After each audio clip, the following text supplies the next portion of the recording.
Good evening, everyone, and welcome to tonight's Chaucer's Books virtual author discussion. Tonight, we're talking with journalist Joel Selvin. My name is Michael Takeuchi, and I am the events coordinator at Chaucer's, a 46-year-old independent bookstore based in Santa Barbara, California. To buy Joel's book or other authors' books, check out our events. Please visit our website at chaucersbooks.com. Upcoming events include tomorrow's talk with national bestseller Bonnie Sweet. She'll talk about why we swim.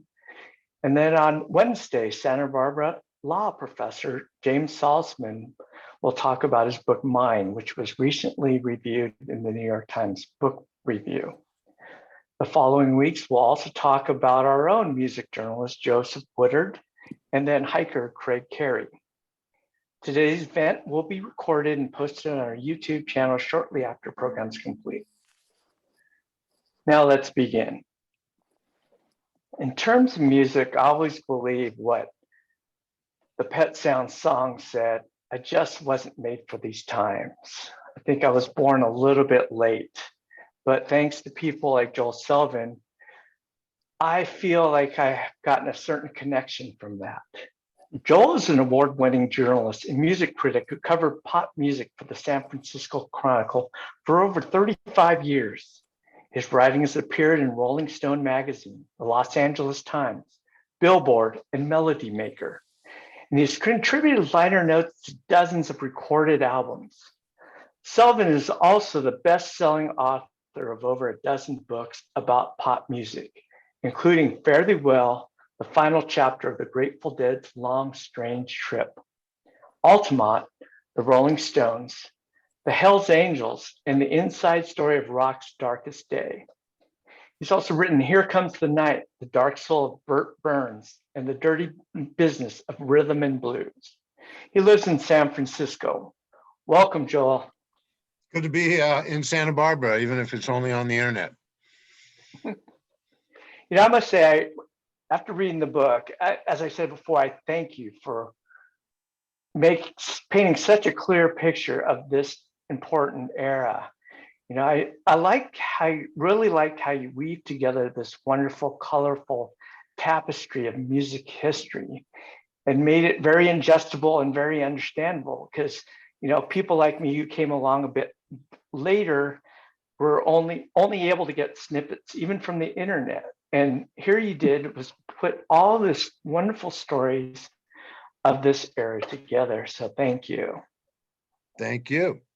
I wanted to take this material and treat it like a story, not a guide to record collecting or music criticism or whatever. And I had, a lot of material to work with. It is, to me, that was the perfect time and place to be an American teenager. Hollywood Eden, what a perfect title. Did that take long to think of? I wanted something sleazy and memorable. I think I found it. The idea was to encapsulate something without leaning on any one person's song title or because it's an ensemble portrait. And it starts in 1958 at University High School on the edge of Santa Monica, serving the needs of some of the more privileged members of the Los Angeles citizenry, the kids of Brentwood and Bel Air. And in that 1958 class, there were a lot of interesting people at high school together. That's where Jan and Dean come from. Nancy Sinatra was in that class. There was a girl named Kathy Kohner, whose father used her diaries to write the book Gidget. Yeah, she was Gidget. She was the real Gidget, was in this high school class. I mean, so was James Brolin and Ryan O'Neal long before they were actors. Wow. But and Sandy Nelson, such an important drummer. He was really the first guy to become a star rock and roll drummer, and he was a linchpin to all this. And in the middle of all this, living down the street from Jan Berry was Bruce Johnston. One of the real important things that I wanted to do with this book was bring Bruce Johnston out of the background of rock and roll history. Yeah. He's thought of as, the new guy in the Beach Boys, 55 years later.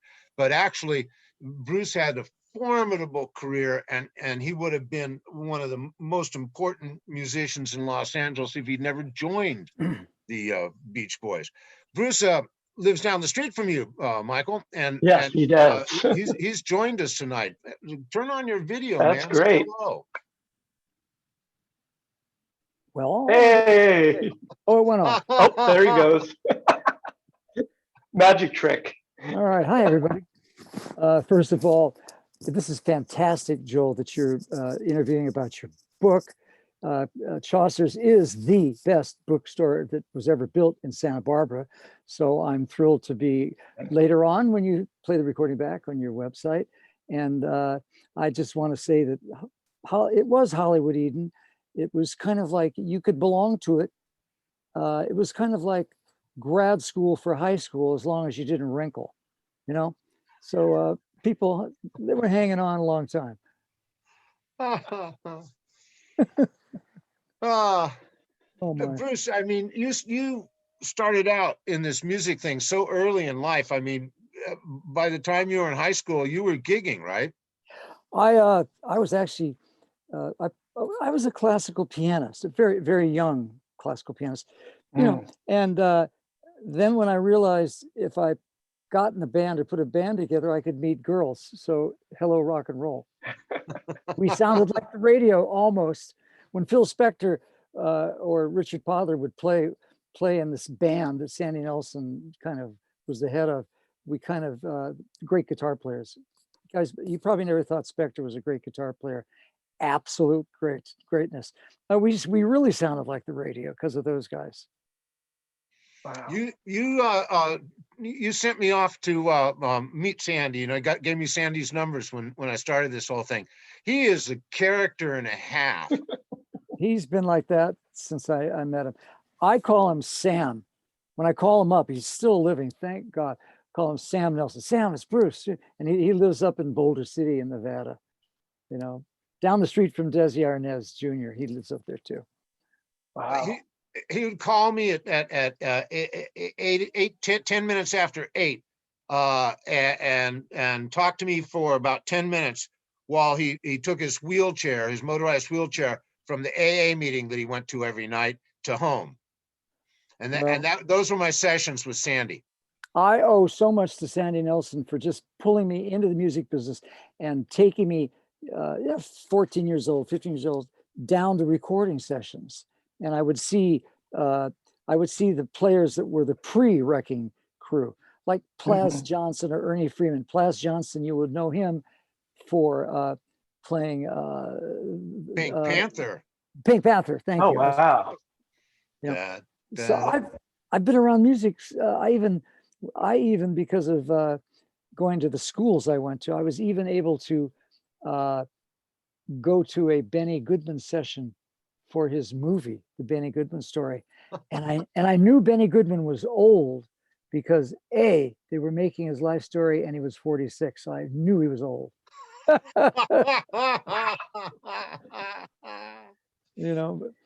it was magical, guys, in here on the West Coast. It was a small town, right, Bruce? Hollywood was a small town. Very small town. If you think of recording studios, you've got Columbia Records, where Terry Melcher and I were the A&R guys, the really young guys.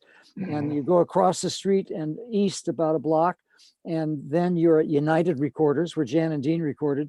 Then you go another half block and you're at Western Recorders, where Beach Boys kind of led the way to Mamas and Papas recording, and a lot of other hits were made, and that's in those studios. That's how big the town was. Yeah, two and a half blocks, right? 2.5 blocks. Wow. In Hollywood. That's great. Pretty cool. As Joel said that, Bruce, you're known for the Beach Boys, but I mean, you've been around a while. You played with Richie Valens. Backed him up, yeah, for a summer fantastic to play with them. And also, of course, your partner, Terry Melcher, who Joel talks about the both of you at length in his book. So maybe Joel, if you can chime in a little bit, give a little bit of background about who Terry Melcher was and their partnership with Bruce. You know who I talked to about Terry, Bruce, is Billy James. Oh, Billy James. He should have been chairman of Columbia Records. I told you that before once. That guy did so much for Dylan, the Byrds, for encouraged Terry. I think he was like a publicist, an in-house publicist at that time. He's amazing guy. I'm so glad you talked to him. Well, he's wonderful, funny guy, but he tells the story about, being this New York Columbia Records black rock guy, connected to the folk scene and Absolutely. Dylan and all that, and they move him out to California, which is this remote outpost of Columbia Records, right? This Absolutely. tiny little operation on a 3-story building in Sunset, and he says the first people that took him under his wing were Bruce and Terry. Oh, wow. Well, how could you not work with someone you knew he had the love for the music? And Columbia Records was just beginning to shift over to the probably to the point in 67 or 8 when Clive Davis Clive Davis was working there in the legal department, and I met him a few times, but he eventually became the president and then the chairman. But Columbia Records, they're smart enough to know that maybe Patti Page had her day, and Percy Faith and all those really great 50s kind of people at Columbia, massive record sellers. But So they were done. And wasn't Irv Townsend running the operation in Los Angeles? Oh man, what a sweetheart. He lived up in Santa Ynez, by the way. Yeah, he was kind of encouraging, but we were recording with this band, Terry Melcher and Bruce Johnston, that's me. And we were trying to get them to sing like the Beach Boys, and they couldn't, because that wasn't their style. And they had kind of a couple of hits that Terry produced, and I worked on one of them. And so we were recording Hey Little Cobra by the Ripcords. And Irvin Townsend said, if you don't have it finished by midnight, we're scrapping it. So we actually just sang all their parts, and, and that was the first recording that I ever had my name on as Terry and I were the co-producers, and that's an RIAA certified gold record. First one. Woo! Kind of cool. If I can remind the audience, if you have any questions, please feel free to type them in, and we hope to get to those in the later. Joel, just a the footnote. book. Irv Townsend is the producer of A Kind of Blue. I wouldn't be surprised. Really? Yeah, he has the production credit on A Kind of Blue. Sometimes, like Boyle Gilmore, sometimes people would just sit in the studio while Frank sang. Yeah. And I'm not putting him down. Somebody's got to do it. And let me add one more thing. I used to do demos for $10 a song with Herb Alpert. We would play on the tracks. You do anything to get in the music business when you're young, anything to not have a day job, and it worked out. Steve Douglas told me that those guys routinely did the song poems for the magazines that, send in your poems, we'll turn them to music. And that'd be Glenn Campbell, Leon Russell, Hal Blaine. It's called rent. My rent's due. Of course they're going to do that. Wow. So this is all in the book, you guys. This is in Joel's book. He promised he might sublet me a copy so I can see if there's any pictures in it, but I have a draft of it. Well, I think there might be a photo or two of you, as I recall. Yeah. Oh God, how funny! That looks familiar. Do you wish you had that coat still today? I do. I sleep in it. And then I go to Tijuana and I flag down bulls, in the ring with it. So that's 1963. I'm barely 21. I'm working at Columbia Records.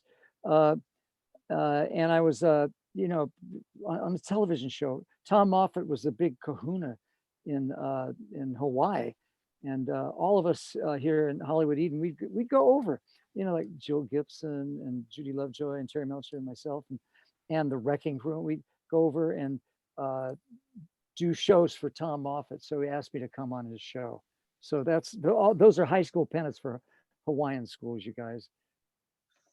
That's all I know. That's great. Look at that hair. Oh my God. It's a little Yeah. darker than this. You know what I have in the book is I have a bunch of Jill's snapshots from Hawaii. Oh man. You know, in the Jan and Dean movie, the movie's so true to form. They couldn't believe that we were in cars in some sugarcane fields running the cane down. There's pictures on the Big of it. Island. There's big pictures of it. Wow. There's pictures of it. Hollywood Eden, everybody.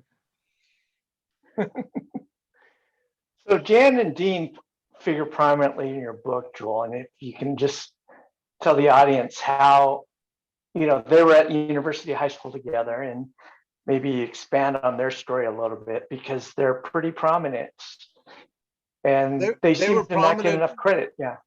They were prominent in the development of the rock and roll scene in Los Angeles. That's the first record out of that garage up on the Linda top Flora. of the Bel Air Hills. Linda Flora Drive. Jenny Lee was Jenny like Lee. a hit on the top 10 nationwide while Jan was a senior in high school. And that's the sort of the beginning of all this stuff. And it's Jan and Dean is not remembered as well as they were at the time. They were a very important regional act in Los Angeles. Their records were always on the radio in Los Angeles. They didn't maybe have the nationwide hit. No, they have. Come on, we got Surf City coming up, and yeah, but once they met Brian, that's a different thing. But all those Heart and Soul, We Go Together, Black Tennis Shoes, those things were on the radio in Los Angeles. They had a well-known style. They always worked. Well, I was in a band called the Gamblers, and we had a song called Moondog, and that was all over the radio. And what's the story on that B-side? I don't know. The LSD thing. I was in the music business before drugs. You know, I'm sitting here today because I decided to skip drugs. You know, I just sat in the audience and watched everybody throw their career away. You know, now I'm going to be 79 years old, and I'm ready to rock again now that the COVID's maybe disappearing. Maybe. But it's all in the book. My take on the first Beach Boys record, Surfin', is that it's a Jan and Dean knockoff, right? It's Brian trying to sound like Baby Talk. It could be. I never thought of it that way.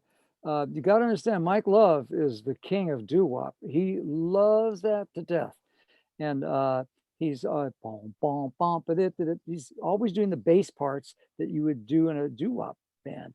And in fact, I'll give you just a quick Beach Boys story.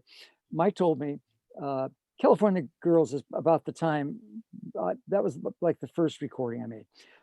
So I Get Around was being recorded, and Brian had the most beautiful intro for it, like Their Hearts Are Full of Spring, Four Freshmen style. And Mike said, no, man, no, Brian, this is wrong. Here's what you've got to do.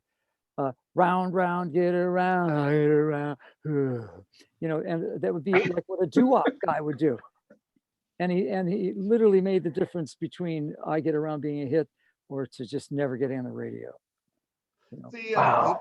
It was always the doo-wop. Doo-wop. Guys, let me just jump in and just tell you, you know, I love it all. My two favorite singers are Sinatra and Little Richard. I listened to everything, my parents' stuff, Glenn Miller, all this stuff, met Benny Goodman, as I said. But I love all the great American songbook stuff, yada, yada, yada. The thing that put me in the music business was when I listened to the Flamingos sing I Only Have Eyes for You a year after your book started.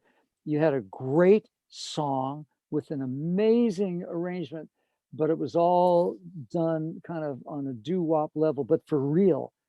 That's just the way the Flamingos decided to record it, you know, and Terry Johnston did the arrangement on it, you know. That's George Goldner's Wow. masterpiece. The It is, production is brilliant. it's brilliant. That made me think, okay, I have everything that I like in music is on that recording. And that made me decide to have a career in the recording business. But Speaking of it's so Sinatra, much of the doo-wop just hung in there with and it became a part of the whole West Coast pop sound.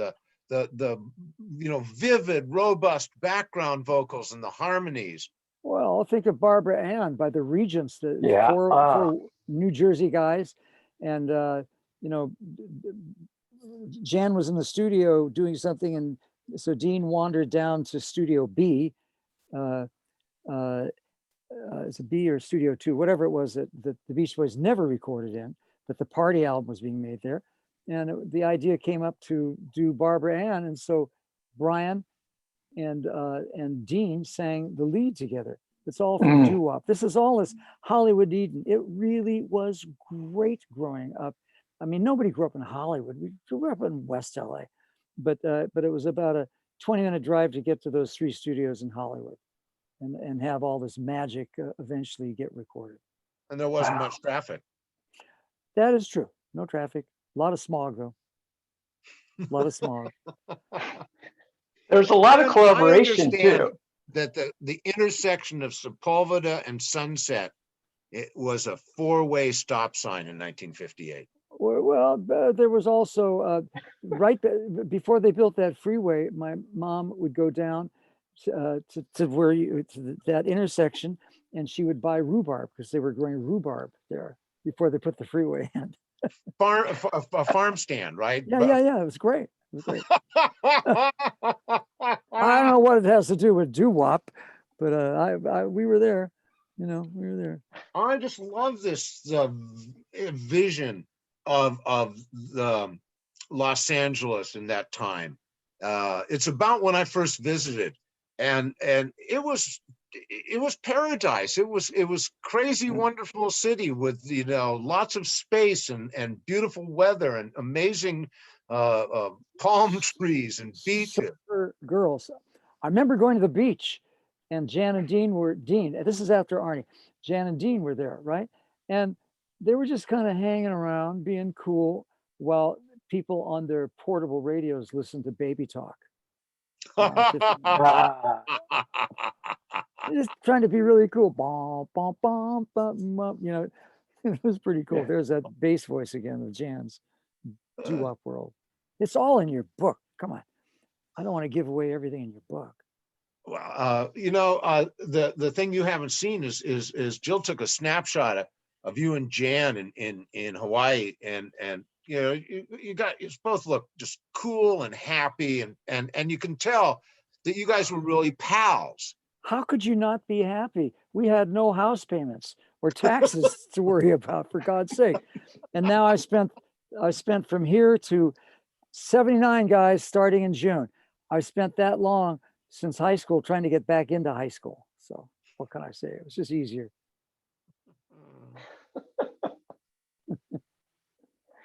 So speaking of collaboration, the Beach Boys and Jan and Dean, early in the Beach Boys beginnings, they were Brian and Jan actually collaborated a bit, didn't they?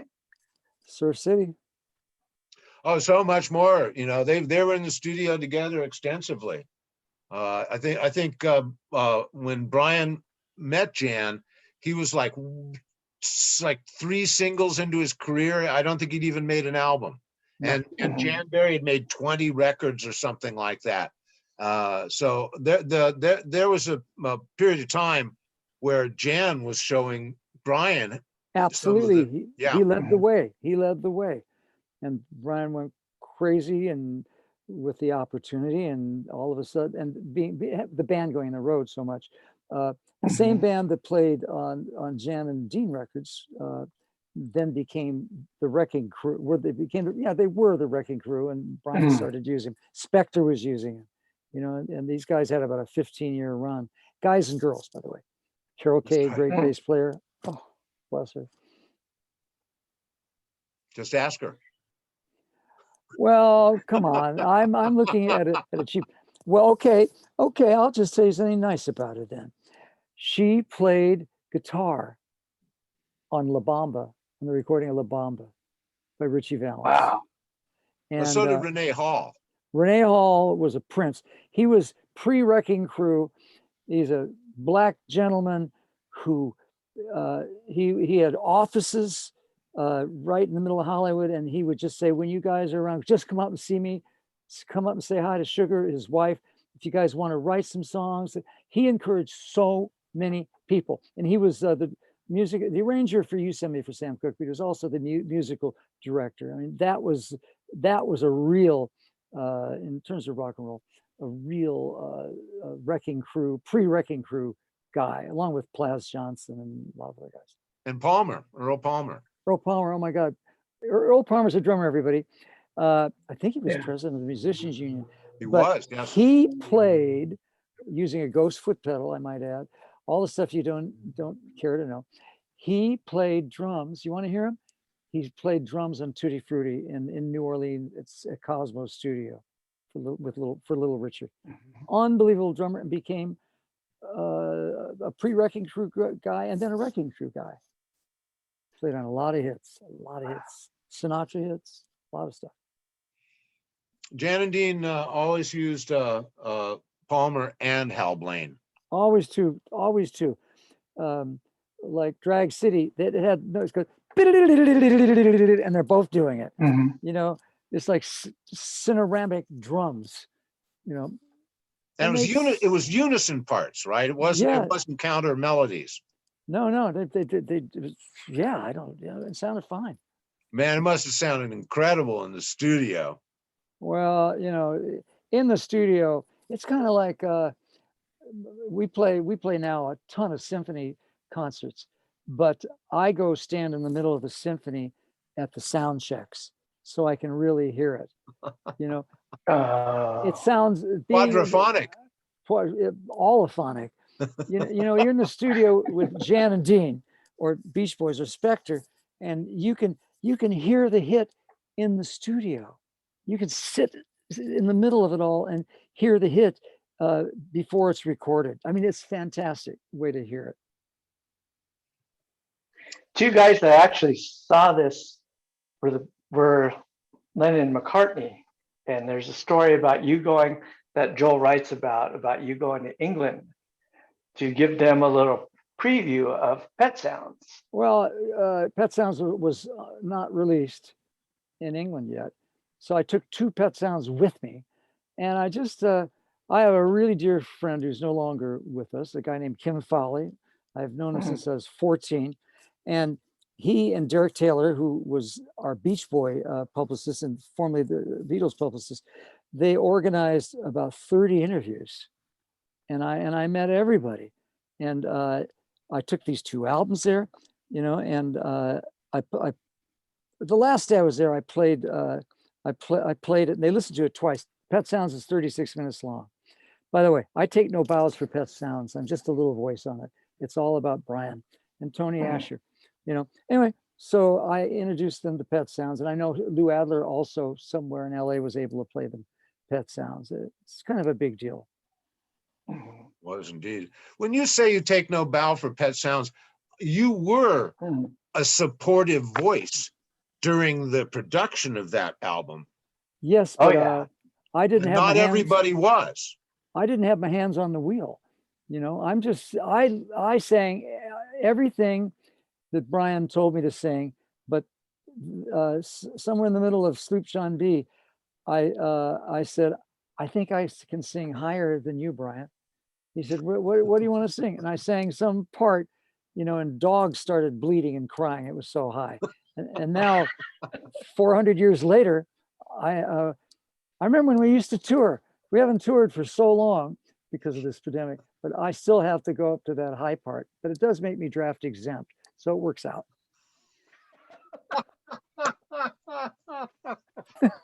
That's a real 60s joke. Woo! Yeah. Oh, well, yeah. I had some guy who's in his 30s interview me about the book, and he didn't understand why all the military stuff was in it, why all these people were joining the army and joining the reserves, and like, oh man, you don't understand. You had to deal with the draft.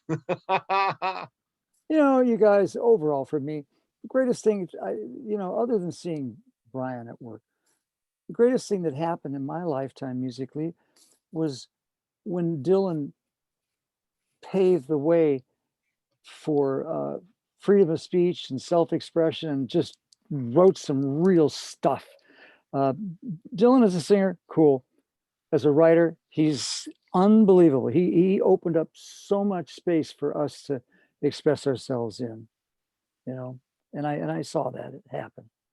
Were you around for the Byrds Tambourine Man session?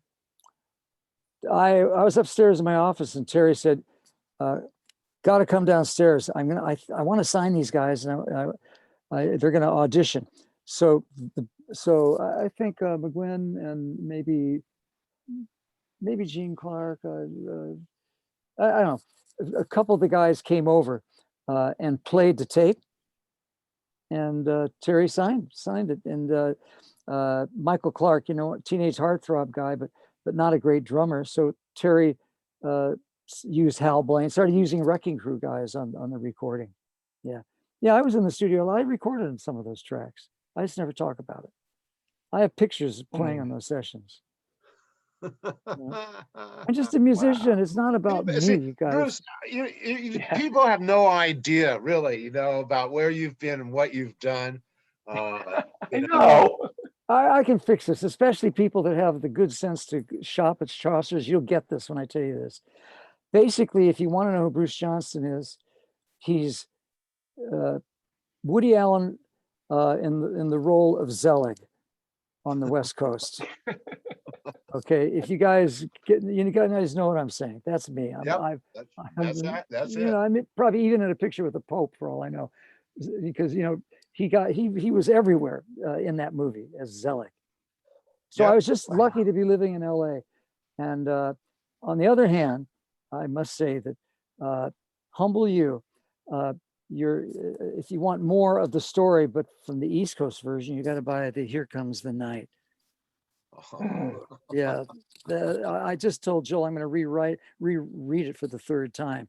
If you want to get what was going on in the East Coast or east of the Mississippi, just like Hollywood Eden, what we're talking about now. That book takes place in a few square blocks of Absolutely. New York City, Manhattan. Absolutely. It's the story of a songwriter, Bert Burns, who his career went from 1960 to 1967. And he wrote Piece of My Heart, Twist and Shout, My Girl Sloopy, discovered Neil Diamond and Van Morrison. And there's unbelievable guy. Dramatic backstory involving a damaged heart and sort of a Sopranos finish, right? So this book and that book should be in some kind of a slip cover situation together. You should sell it as two. To tell you the truth, Bruce, the whole idea for Hollywood Eden sort of came out of some discussions that I had when Here Comes the Night came out with some HBO guys who like that, mini series. I think that was in 2014. I don't know what you call them now. And they encouraged me to move away from the record collecting aspect of it and into the narrative aspect. And that's pretty much where Hollywood Eden sort of, started to emerge. Not that I hadn't been thinking about this in so many ways. I mean, I used to spend a lot of time with Steve Douglas. He moved up here and we were pals and what a guy. Oh, he was a beautiful guy. And I would sit with him for hours and just pick his brain about this stuff. He thought it was sort of amusing that somebody wanted to know. Okay, you're talking about 1958, when you started the book, the time of the book. So you and I know this. So we're talking about Steve Douglas. He played on everything, right? But one of his great solos was on Duane Eddy's recording of 40 Miles of Bad Road. That's a chicken solo, right? Wow. Yeah, right. It's like it could be in a Coasters record. And he played Peter Gunn on one saxophone. Mancini took 8. This was a guy, and Fairfax High. one of the guys on Letterman bought his Fairfax High guy, Stephen Kreisman, bought his. For many years, you saw a baritone sax on Letterman's show that was played on all the Spectre things by Steve Douglas. This is Oh, esoteric stuff, guys. Well, let's go. Yeah. Schaefer also bought Steve's white plastic Selmer. And he played that with Dylan all on in 77 and 78. And that was a saxophone that he bought in a pawn shop that had belonged to Ornette Coleman. It's kind of famous. Oh, really? I didn't know it's that. on Ornette Coleman album Mm. covers and everything. I had no idea. You know, I just knew him in his nice shiny tenor days. Yeah, when that baritone was, you know, that was a classic. Yes, yes. He told me that he never went to a session without 3 horns because that's how you know, added up your fee. You know, like, hey, how about a little Barry? You know, You know, you guys back in the day here in the studio, some of the musicians, and I'm not talking about anybody in the band, you know, the wrecking crew.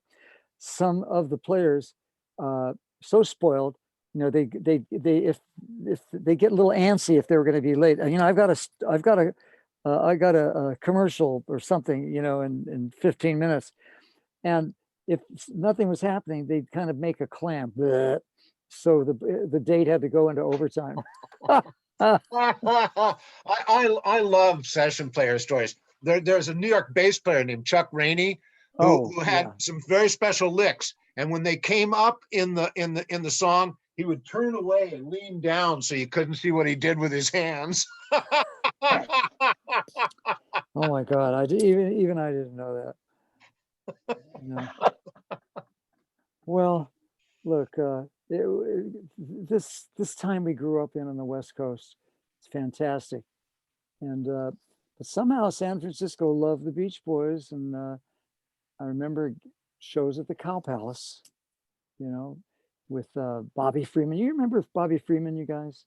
He wrote Bobby Freeman was in dance? Jan's garage. Oh, I had no idea. Yeah, they were on a gig together, and they ended up at the garage afterwards celebrating Bobby Freeman's 18th birthday. Oh my God! Well, he wrote his biggest hit is "Do You Want to Dance?" oh yeah. In the very first Mamas and Papas album, by the way. And so and then later, about 62, Sly Stone, 18 years old, wrote and produced Bobby Freeman singing "Come On and Swim." Oh yeah, I remember that. And Bobby Freeman, there's a double gold record winner now, spent most of his career singing at a San Francisco nightclub called the Condor, better known for the topless dancer, Carol Doda. That's right. It was Bobby Freeman, then Carol Doda, then Bobby again. She'd be about 140 now, I think. But yeah, I remember her. She's the only topless dancer that was ever a star. Right? I mean, she was a star topless dancer. I mean, how many gals have done that gig? I don't know. But well, you know, let's go back to Jan and Arnie. They made Jenny Lee a star. They went and saw this girl do burlesque jive, whatever that is, and they wrote a song about it. You know? Yeah, what? In high school. Oh, all this stuff's in the book, you guys. This book's totally cool to read.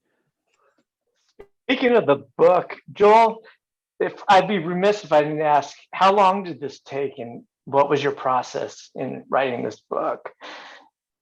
Well, it's so expansive. It's hard to measure that because we go back to the 90s and spending hours, you know, debriefing Steve Douglas, or all the time I've spent, you know, researching the Beach Boys and being around all those guys, you know. I spent a lot of time with Carl and Dennis and they're you know, were amazing, wonderful people, and their lives were so in this Beach Boys bubble. I mean, I was at Dennis's house once and I said, "Where's your stereo?" And he said, "I don't have one." I said, "What? You don't have a stereo?" He says, "Yeah, I only listen to Beach Boys music in the studio." Well, you could only get duophonic if you got it out of the studio, which is a phony baloney electronic stereo. Wait till you hear Sinatra and duophonic. Terrible. They did the Beatles albums in those too. Oh no, really? Yeah, it was some Capitol proprietary thing, Yeah, it's horrible. They delay the right side a millisecond. Yeah, it's horrible. Wow. Yeah. So guys, we have a lot of questions here, if you don't mind me getting to them from the audience. Let's go. And I got one from Elliot saying, Bruce, how did the song Hey Little Cobra get to you and Terry? Well, Demo, acetate? Carol Connors brought it over to Terry, and Carol Connors, you should interview you guys. She's fantastic, and she kind of wrote it, I think, with her brother, and Terry loved it, but he kind of made it come to life. You know what I mean? He got it from them, and their name. I think their names are on it, but I don't even think we got a demo as much as just looks sheet music and figuring out what to do. Maybe he didn't take songwriting credit, but he did publish it. Well, he also published Jesus Is Just All Right by the Doobie Brothers. And all the Parver and the Raiders records that we did. Okay. And now publishing's crazy. It's going 20 times multiple, earning people are paying everybody crazy money to buy their publishing and writing. To me, it's about the music. It's not about how much you're going to get selling stuff. Bruce, that's what is so wonderful about the musicians in the book, is all of them were on a hero's journey, and it had nothing to do with the commercial rewards. Everybody was a zealot, a missionary, and they were on a pilgrimage, and And a Mustang was $2,300, by the way, back in the day. True. So Bruce, Thomas wanted to know, he wanted to ask where you were when you heard about Jan's terrible accident, because Joel writes it so wonderfully and so hauntingly in his book about what happened to Jan. I do with not his car remember. accident. I probably heard it in the radio, that it happened. I'm just guessing. Mm-hmm.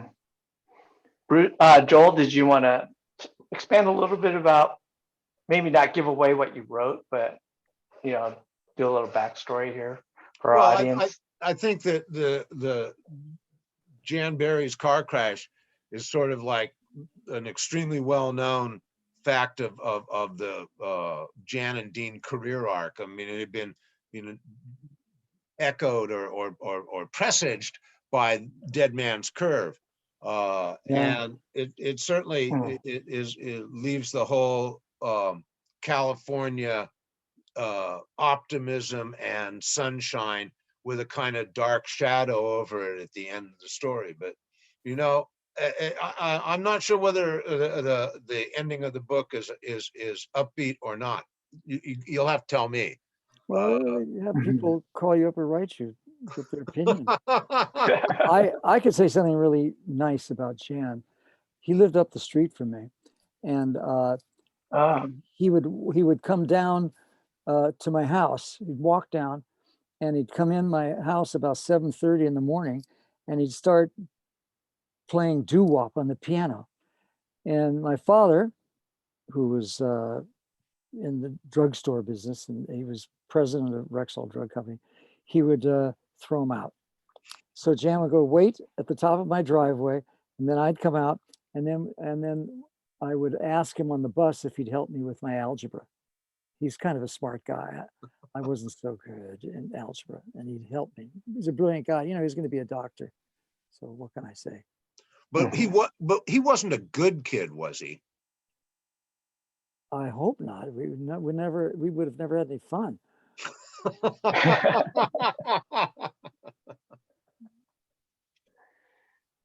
In regards to Jan, there's somebody behind the scenes that I'm really glad, Joel, that you brought out, Jill Gibson.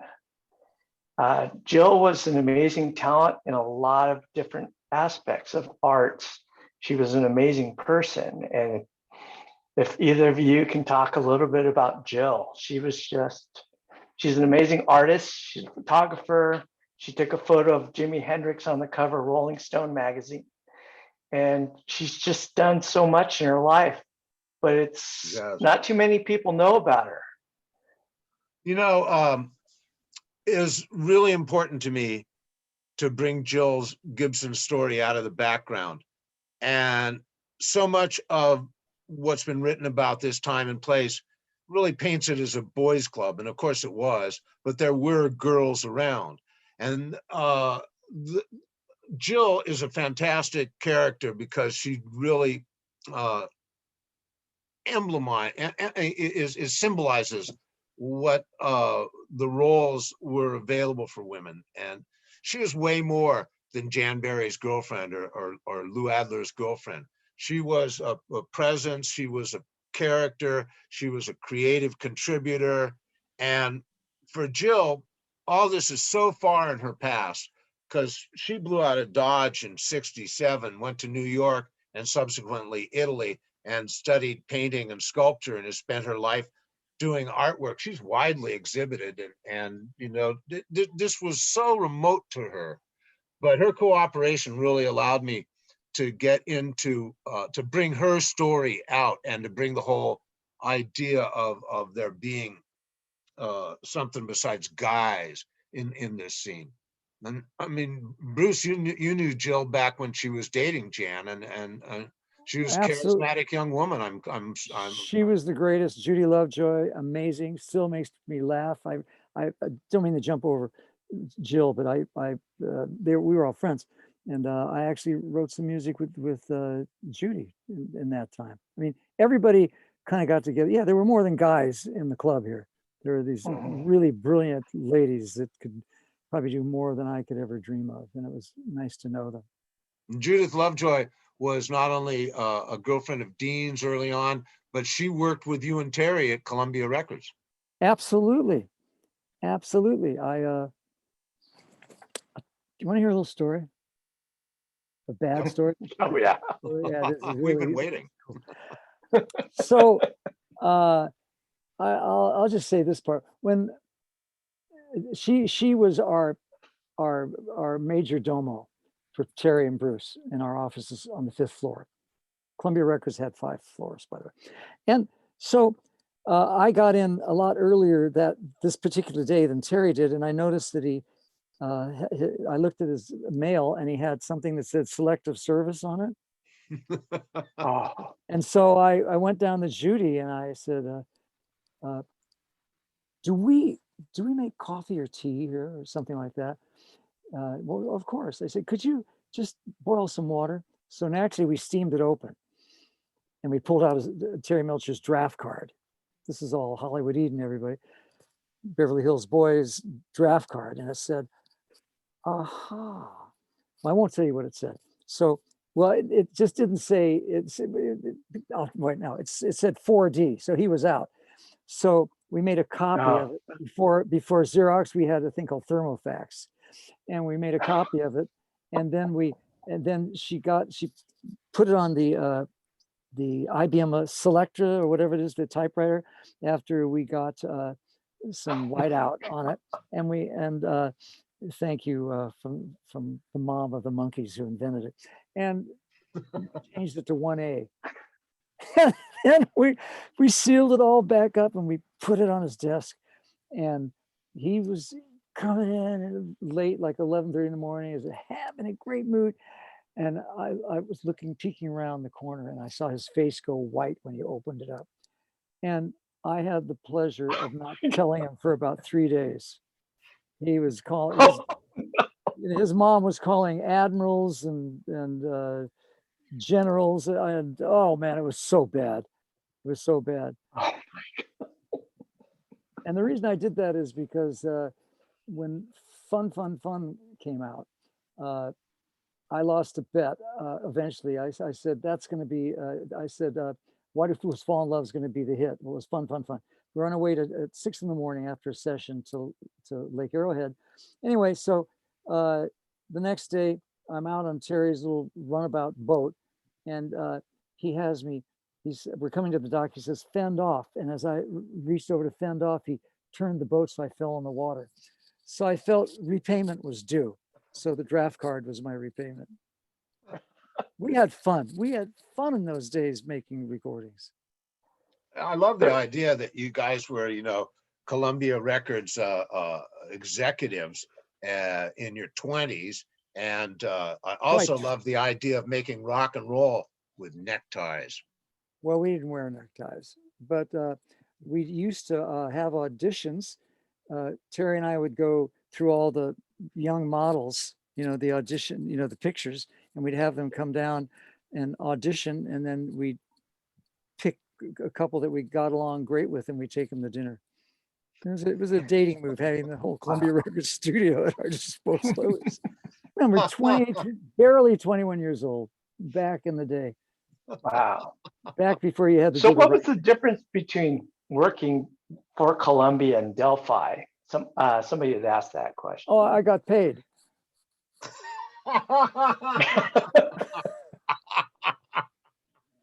Okay, next question. Honest. I got paid. I worked on this record called "These Oldies But Goodies Reminds Me of You." Terrible grammar, and it was like, do you remember that? Those oldies but goodies by Little Caesar and the Romans. And guess who the drummer was? How do I say it to you? Barry White. Oh, sure. Yeah, he Barry was. White. No, really? The only reason Barry White is because he had this idea for somebody other than Barry White, and they said, "Well, what's it going to sound like? Why don't you just put your tape on the track, put your voice in the tracks to show us what it's going to sound like?" And he became Barry White. Oh my gosh. Isn't that great? Oh, there's just millions of those stories out there from Hollywood Eden time. And Joel, you put them all on the page, and Pat wanted to know, what was your inspiration for putting, who was your inspiration for putting this story together? Oh, so much, but clearly a lot of this has to do with Steve Douglas. I mean, he was the one that introduced me to this topic and made it come alive to me. And Steve died in '93, and there's some people you just never stop missing. He was a true prince, an amazing, amazing musician. And sweet guy. He could what he told me, Bruce? That he used to buy weed when he was at Fairfax from Bela Lugosi. Permit me to introduce myself. It's like, the 50s, late 50s, Bela wasn't working that much. And, he used to go over to his house after school in the Fairfax district and buy weed from him. If that isn't a Hollywood story, I don't know what is. Well, I'm so glad I skipped it. There you go. Hey, Bruce. Yes, sir. You're co-writer of someone, Judith Lovejoy. Judy. Someone's ahead of you is saying hi. Judy, she says I love you're you. Doing a great interview. Tell her that I have adoption papers in the car. You just told her that herself. Yeah, she's the one. She's the one. What can I say? And as John Brody said, to know her is to love her. Speaking of Phil Spector, you perfectly juxtapose, Joel, in your book, him and Brian, the struggles that they had while they were trying to compose some major music. And I really, if you can talk a little bit about maybe the similarities of what those two had to go through to get their creative genius going. I mean, there's a lot of reflection of Phil Spector on Brian's work, and Brian always cites "Be My Baby" by the Ronettes as the greatest record he ever heard.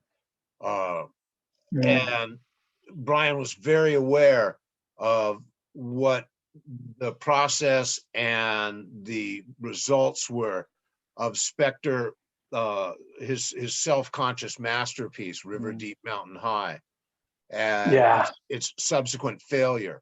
And that haunted Brian throughout his process of making Good Vibrations, because he didn't, he started the song, he stopped it, he lost faith in it, he brought it back, he tried it again.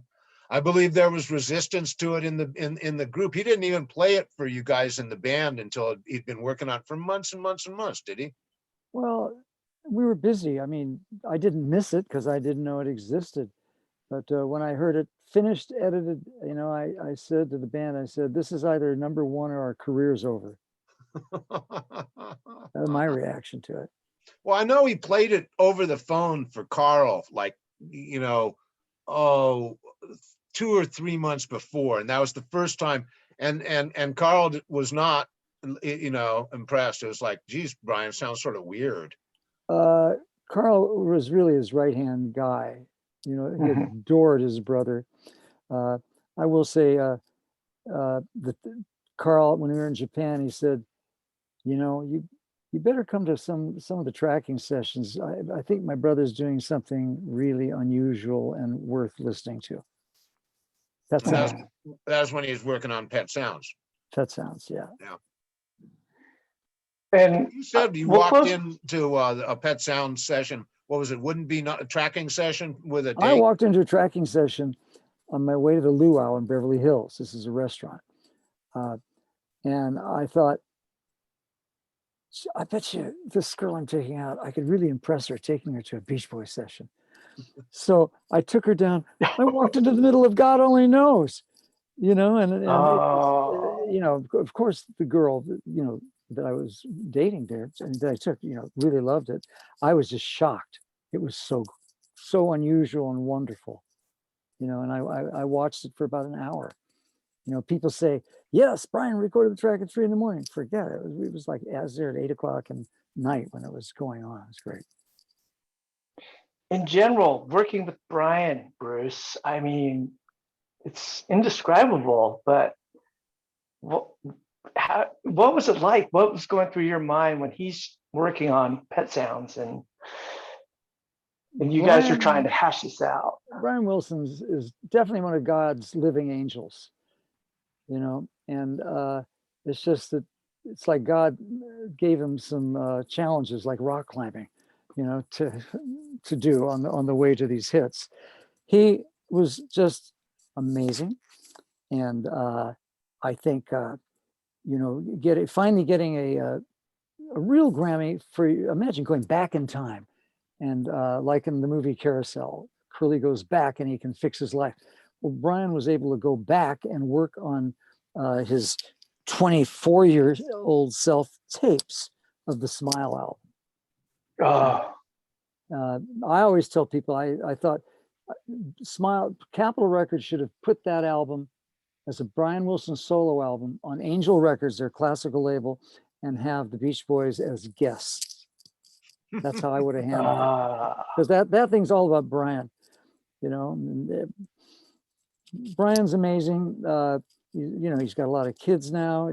He's got his wife who looks over his shoulder and keeps him on the right road. And, you know, Brian's still around. I'm hearing rumors, and I'm in the band, but I'm hearing rumors on the jungle drums of a 60th anniversary. Yeah, I was going to ask you about that. I have no idea.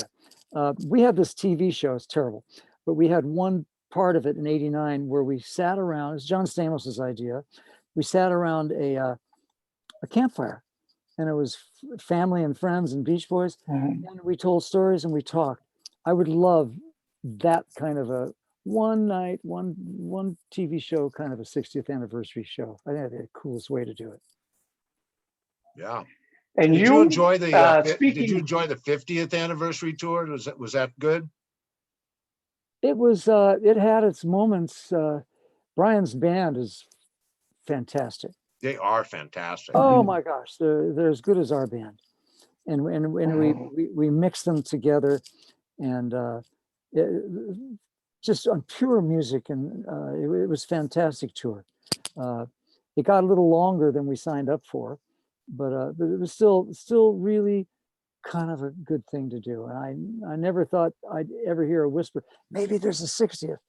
I mean, you know, Unprecedented, you know. Yeah. I mean, I just go down to Pink's and get a vegetarian hot dog and have it there. You know, There you go. that's my idea of a 60th. Let me know. I'll join you. I don't eat meat, but I know there's vegetarian hot dogs. This is total meat place. It's great. Classic. Pink's is classic if you guys ever come to LA. In the meantime, you're going to be playing in May, Well, fortune telling, We're correct? going to test it out. I know that we have one concert. I forget where it was, but they're only allowing, which I think is a lot of people, 50% capacity. So we have to do 2 shows to equal 1.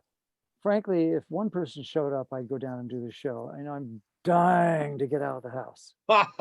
Oh, you haven't Yeah. been locked up like this ever, right? I mean, you've been gigging since you were a kid. Well, let me think. Last time I was locked up like this, my mother hadn't given birth. So I'm dying to get out. And we'll close with this, Joel. This whole experience, you get to meet and interact people with like Bruce and Jill and everybody. Like, what was this whole experience like for you, writing Hollywood Eden?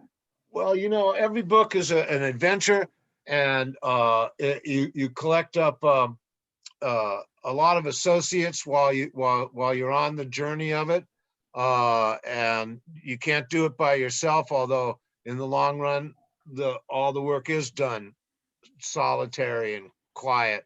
But Jill Gibson, Judith Lovejoy, Sandy Nelson, Bruce Johnston, Lou Adler. I mean, I'm forgetting people that really pitched in and leaned to and helped me along the way. And it's an interaction that stays with you as a human being. I mean,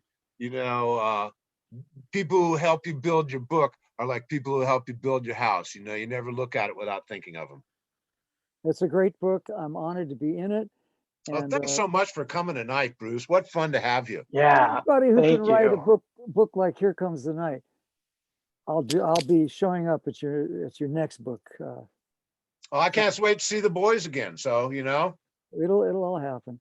All right. Well, thanks for inviting me. Thanks. Well, for showing thank you, up. Bruce. Joel, thank you everyone for joining us. Please remember to buy Joel's book, Hollywood That's what we're here Eden. Chaucer's for. the best bookstore in down in Santa Barbara, the Chaucer's. Thanks, neighbor. Good night, Night, everyone. y'all.